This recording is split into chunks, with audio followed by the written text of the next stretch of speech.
Okay, I think I like this angle. Okay. Hi everybody. The like 5 friends that actually wanted me to start a YouTube channel already know me. But for the ones who don't, my name is Fabri. I'm from Italy. I am an architecture student doing my master's right now.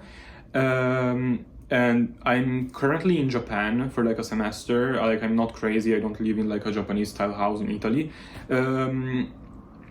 So yeah, pretty cool. Why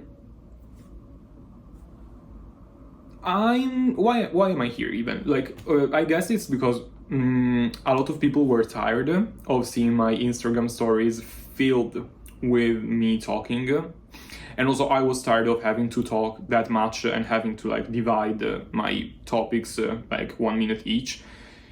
So I guess we're here. Also, I don't know, YouTube seems like one of the few places on the internet which is actually safe. Like, I mean, not even, but like whatever. I mean, YouTube Shorts is crazy. YouTube Shorts is like hell on the internet. But apart from that, it's a pretty nice place. So I guess I'll settle here if I have to talk about stuff. As I was saying, I guess I will talk about whatever I want, whenever I want. I love doing things on my own terms, which is great. The why, I don't even know. Like, I won't have like a time schedule. I won't have like any structure or anything. I will just talk about stuff that I like. Like, as I said, I am an architecture student. I like fashion. I like politics. I like talking about really anything that makes the average male white man heterosexual mad. I love that. So whatever, like, just be ready. Just be ready. Yeah, well, let me address the elephant in the room. Why am I doing it in English and not in Italian? Because I have international friends, that's why. And maybe they want to hear me without subtitles. And also, like, I study in English, so it seems fitting. Also, maybe I just don't want to live in Italy anymore after a while. Because the current political climate, crazy. But we're not here to talk about that today. I mean, one day, maybe one day, but not today, probably. Also, there will be like some weird cuts and some weird like movements in the frame, but I am like recording on my phone, so already the audio quality probably won't be the best. And the phone is currently laying on top of my power bank, and whenever I like stop the video to do something else, it will move. I won't be professional, but that's also the point. So, as you read from the title, we're talking about spiders and brutalism today. They seem like two weird topics to go hand in hand, but I have a point, so, okay. The idea for this video actually came from a TikTok which I've seen a while ago already, but you know, when the topic is interesting, doesn't matter how much later you decide to talk about it, is still interesting. And like during one of the doom scrolling sessions, I came upon this video by this girl, and her name is Kai, but I don't remember her handle, but like I will write it when I will play the video for you. She was talking about extended consciousness and the fact that spiders have parts of their consciousness extended to their web, and it's weird to talk about it. So I guess I will just play the video for you. You will understand what she's talking about, just like me, and I guess we will try to make a point with it. Look, I'm not a professional, but I know exactly one thing about brutalism. Every man I've ever met who has a fixation on brutalism is profoundly weak of spine and has a distinctly useless sense of his own masculinity. So there's some fascinating research that's being done right now at MIT on extended consciousness. They've been doing experiments on spiders where they basically discover that a spider's consciousness is not in its body, rather it's in its web. It extends like a latent energetic network, which is so cool. But the deeper you get into human architecture, you can actually see this phenomenon expressed through cultural differences in our architecture and also cultural similarities. Like it's almost like an F. Fenty kind of tried to steal it. It's repeated in Mayan architecture, Roman architecture, ancient Chinese architecture. It's across the fucking world. But simultaneously, if you look at Muslim mosaics, they are clearly very different than Catholic paintings. You understand? These extended consciousnesses present themselves distinctly based on differences in our mind and our ideologies. So brutalism is effectively the creation of extraordinarily boring, evil men, and it is adopted by extraordinarily weak men who have an either conscious or subconscious understanding of that weakness within themselves and are hoping that by making their own worlds as ugly and boring as possible, they will protect themselves from their vulnerability to beauty, femininity, etc. that typically comes from a domineering matriarchal figure in their lives. So if you're on a date and you hear a man say, "I heart brutalism," run. All my bad bitches hate brutalism. Every single one of us. You know why? The world is beautiful, and your extended consciousness is a manifestation of your mind, and that's why whenever people get really, really, really fucking depressed, their room turns into a shit show, okay? Because this becomes that which becomes your whole reality. So, okay, some of the things that she says, I might not necessarily agree with, because some of them seem a bit of a stretch, because at the end of the video I was like, oh, but there doesn't seem to be any direct correlation between spiders and brutalism in the end. But still, I got so curious that I actually went and did the research, and I read so much that actually it makes sense in my head to make something out of it, because I have read too much research not to say anything about it. So Sky starts mentioning this research that they've been doing at MIT. Unfortunately, I don't know exactly what papers she's referencing, because the ones that I found are not that recent, but these are the ones that I found, and I will link them down below if you want to read them. Crazy to say, down below, crazy. But basically, yes, turns out that spiders are cognitively extremely diverse and malleable. They can learn very easily, and this leads to the ability to evolve and innovate. In all of this, the web is quite literally one with their cognitive systems, which basically extends into the environment outside of the central nervous system, where usually most of the consciousness is stored. In the papers, they define cognition as the acquisition, processing, storage, and use of information, which inevitably varies based on the context in which the spiders are, and also that determines aspects related to the spider size, brain size, whether they have social interactions or not, their activities, and yada yada. To make it simple, the more complex the environment is, the more complex behaviors they will have to develop. In the papers, they also mention something called the social brain hypothesis, where it states that living in groups is socially, like, it's brain-wise more demanding. So animals that live in groups tend to have bigger brains in order to accommodate for the mental struggle of dealing with social interactions, and I would assume also social cues. The thing is a bit different when we include the extended consciousness into the equation, because in the case of spiders, even though some of them may have smaller brains compared to other spiders or other predators in general, because apparently predators have bigger brains than other animals, usually, I guess. The extension of their cognition is something external to the nervous system, so they still manage to maintain certain abilities or habits without the need for a bigger brain, which can usually be a pain in the ass for small animals. In a way, this can be a very good thing, because brains require a lot of energy to process and store information, but the extended approaches are less demanding mentally.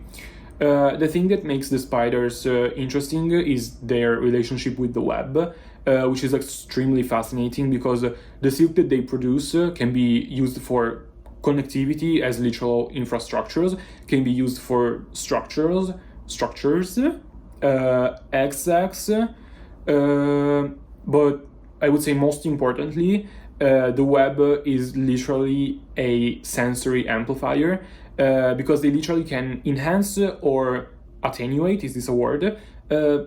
Yeah, I think so. They can lower, I don't know, vibrations to locate the source of the disturbance, or even focus only on one specific area of the web. And also they have like a way of categorizing praise in their minds, I guess, and based on that they adapt the web to each specific case. Very cool. But also the way that they design the web or build, is so similar to us humans, which is crazy. So they are literal architects because they do a survey of the place in which they want to build the web. They select the most suitable place to build. They can build and repair the web, so they also have a sense of renovation and adaptation. And also they are able to consider the eventuality of relocating the web. Crazy, actually crazy. But before diving into the brutalist part, I think it's important to mention also how much we have in common with spiders outside of the architectural bubble. I think that as humans, I don't even think it's, let's say, confirmed that we have forms of extended consciousness. It's something that boomers always say, but our phones, computer, and everything, they are extensions of us. They're also using those extensions, but not diving into this today. So I think it's a, I don't think it's a, maybe it's a coincidence, but if it is, it's a pleasant coincidence, I guess, that the internet is literally called net or web. Kinda crazy. And just like the spider web or the spiders, algorithms are shaped in a way that they accommodate what we like. They show us what we like the most or what we want to see the most. And isn't it the same as spiders enhancing or lowering vibrations of specific areas of the web to concentrate on them? Oof, kinda crazy. Oh my god, so interesting. And we can find things similar to this all the way back to the Stone Age, literally, but the internet is the epitome of this form of extended consciousness. If I think of Greek times or Roman times, we had the agora.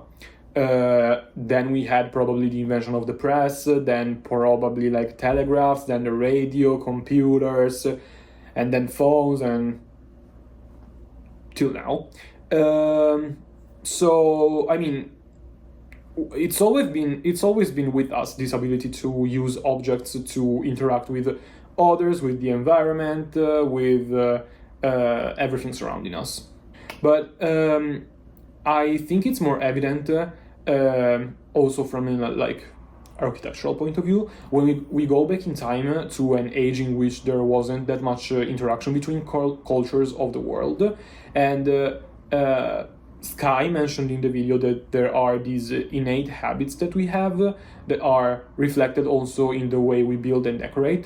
And she talked specifically about this decorative motif reoccurring in different cultures.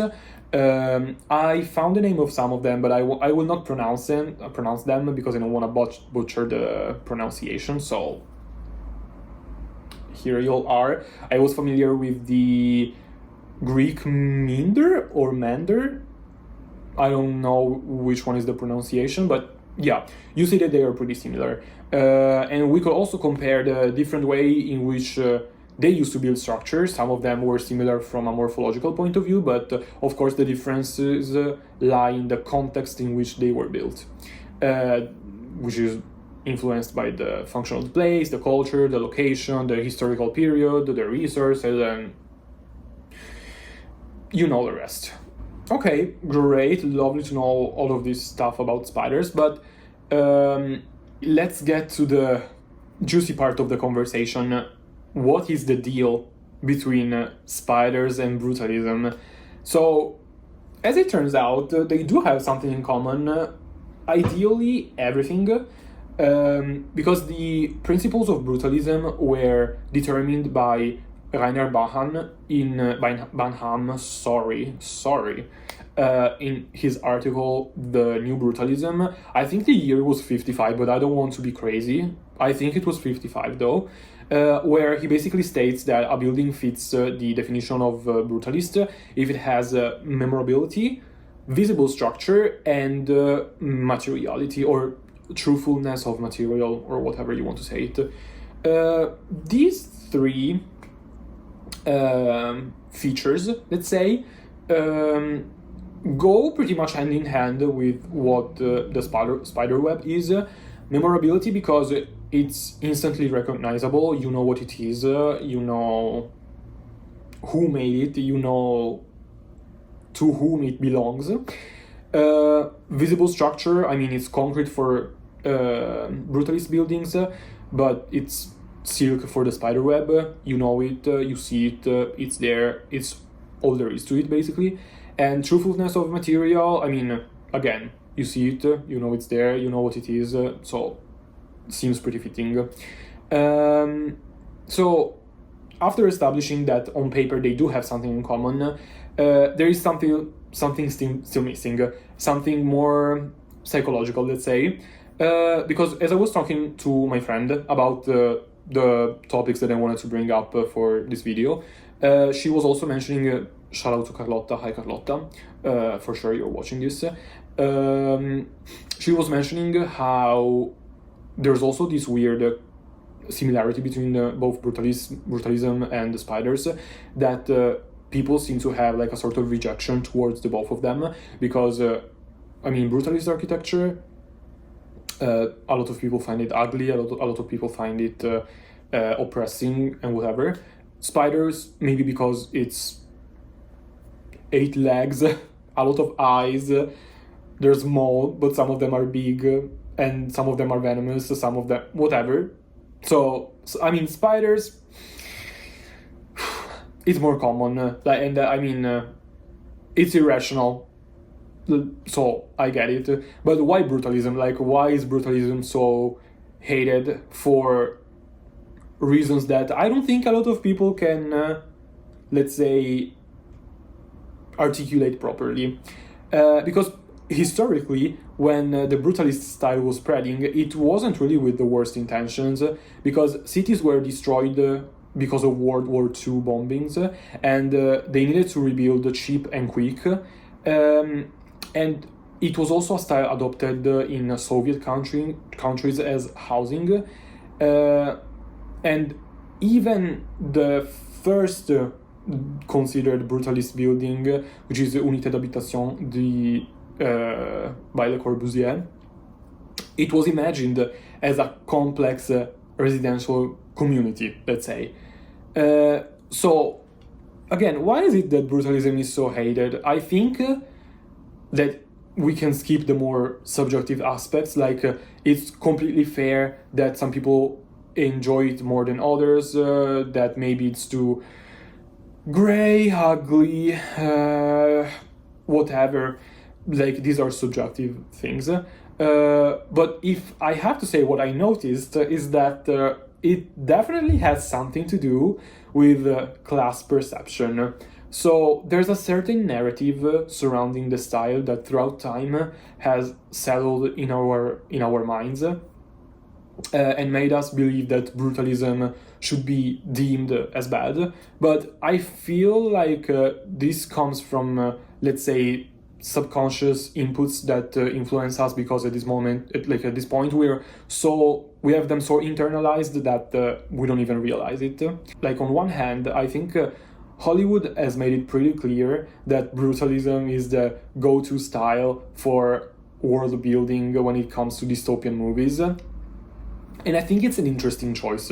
Because when we think about it, if we imagine a huge concrete structure, I think of two things. First one are the Soviet housing complexes, or their other buildings or whatever. But I think of mainly Soviet housing complexes, or like administrative buildings that to this day are mainly present in the US, I would say. Like, I don't know, I'm also pulling a lot of information from the amazing book that is the Atlas of Brutalist Architecture. I don't have it with me now, so I think the title is that one, but I like this one. Wait, actually, let me mention really quickly the fact that I watched recently a video of Ethel Kane. Shout out to Ethel Kane, I love you. And she was showing like her art books, and she showed the Atlas of Brutalist Architecture, because from what I know, Brutalist Architecture inspired the album Perverts. Love that. And she was, I love her, oh my god, she was saying that like, to her, brutalism is so sexy, it's so sexual, it's oppressing, like in a sexy way. Go ahead, I mean, if the point is that it has to evoke something. So yeah, shout out to Ethel Kane. Go watch that video, because actually she has really good books, and she knows a lot of stuff, and she talks really well, and I love the ASMR. So here comes the question: what is the critique about? Because is it the usual propaganda against communism perpetrated by the West in stories that display oppressive regimes, even though these regimes usually are capitalistic?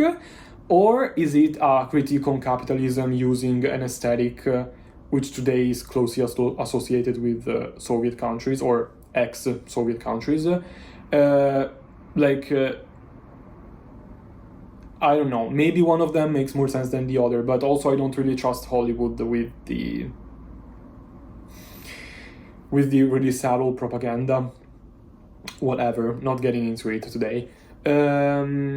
So when you think about it, the fact that a lot of brutalist projects were initially huge housing complexes, it was ideally a very noble expectation, let's say, but we have to also see where these projects worked and where they didn't. Like in Soviet countries, for example, these projects were used and are still used to some extent, or like communist countries, ex-Soviet, ex-communist, some of them are not communist anymore, whatever, but these buildings are still there.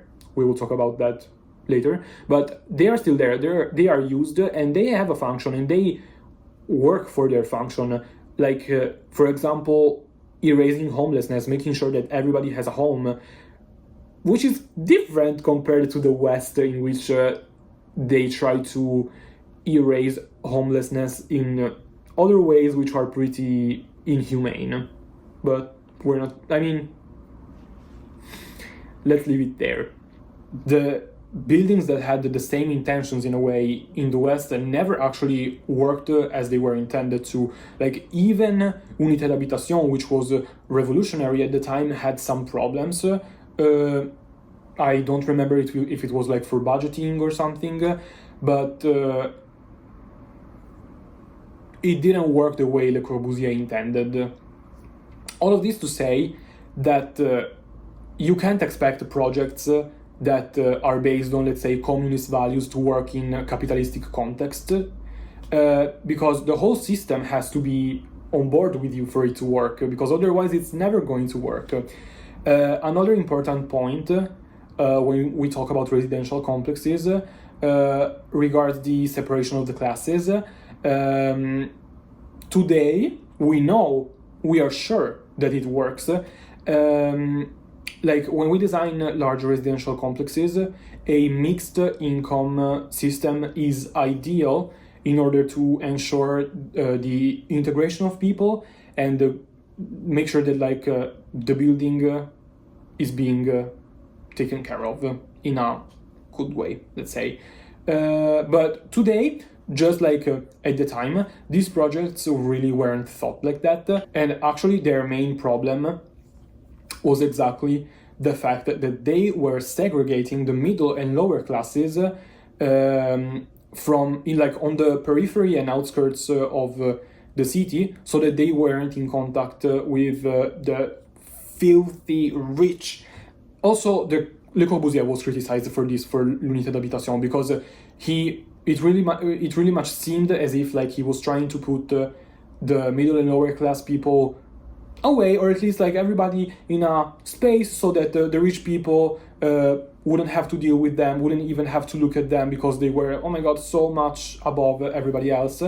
And let's think about it, because like if we think about the fact that a mixed income system is supposed to work, on the other hand, do you really think that in the system in which we live today, rich people would be so willing to share their spaces with people that they consider only as like services? I don't think so. And that's a problem which is really much rooted in our brains, and we have to do something about it, because currently we are dealing with a lot of problems between like the city center and the outskirts of town.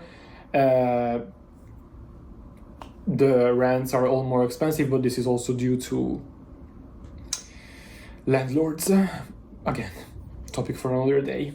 So, but going back to the original video, to the original topic, should we talk about men? Because Sky mentions men in the video, in the TikTok, and I think it's important that we address the point. So, I think that in a male-dominated field, or at least in a field where the people who are most credited are men, statistically it's inevitable that if something goes wrong, it will be a man's fault, like just because it's more probable. And sometimes they will try to flip the script and say that, oh my god, it was revolutionary and blah blah blah. But not always happens, which is good. But I think that it's not fair that we deem as evil all brutalist architects, because men have always been rotten, and if we look at just before brutalism, so modernism, they were doing the craziest stuff in the name of God knows what. For example, think of the house as a machine, the house as a factory, like all of these things, taking away the human factor from a place that we should call home, and we should be also the furthest thing away from a place in which we work. And regarding that,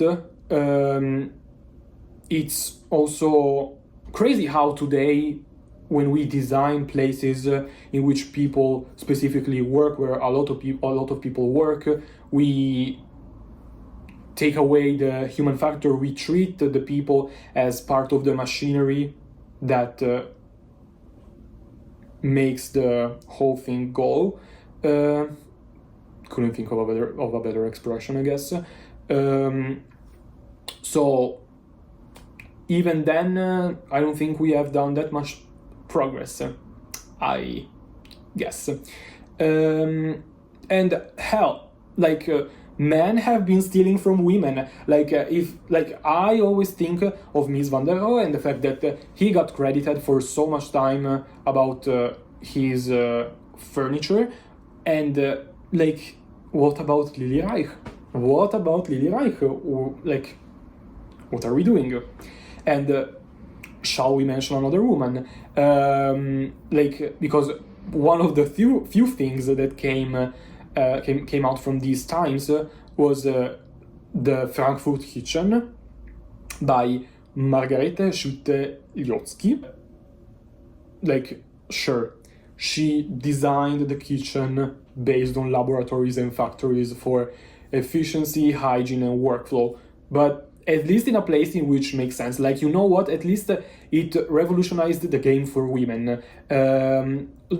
Although it was still chained to the idea that a woman has to be in the kitchen, at least she made it work somehow. She was great because aside from being an architect, she was an activist. She was in the Nazi resistance. What an icon! What an icon! Love her.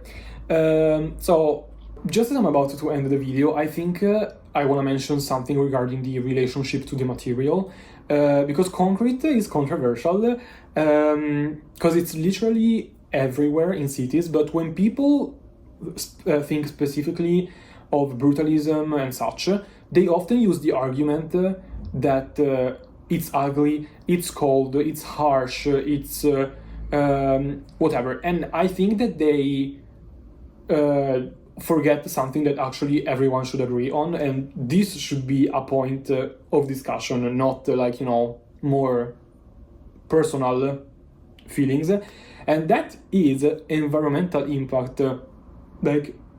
Hell yes, because as much as taste is subjective, and even I can think of a couple instances in which brutalism looks so good, Carlo Scarpa, Lina Bobardi, or in general also brutalism surrounded by nature. Lovely, love that.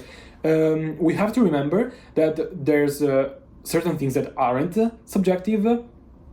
One is social right, even though some people think otherwise, but I already mentioned it.